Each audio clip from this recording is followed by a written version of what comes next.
નમસ્કાર.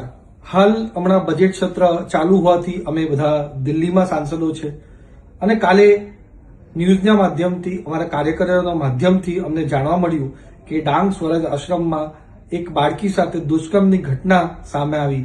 આ જેવું મને વસ્તુની જાણ થાય એટલે તરત જ અમારા ડાંગના એસપી મેડમ અને સાથે સાથે અમારા ડાંગના ધારાસભ્ય વિજયભાઈ પટેલનો મેં સંપર્ક કર્યો અને એસપી મેડમને ખાસ મેં સૂચન આપ્યું છે અને એમને વિનંતી પણ કરી છે કે આ કેસમાં આરોપીઓને કડકથી કડક સજા થાય અને જલ્દીથી જલ્દી સજા થાય એના માટે પૂરી જોગવાઈ અને કાર્યવાહી કરવાની છે.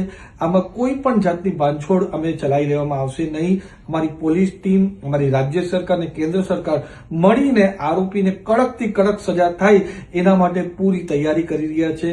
સાથે એસપી મેડમને અમે એમ પણ જણાવ્યું છે કે આના સિવાય કોઈ બીજી બાળકી સાથે પણ કોઈ આ પ્રકારની દુષ્કર્મની ઘટના થઈ હોય તો એની પણ સચોટ તપાસ કરે.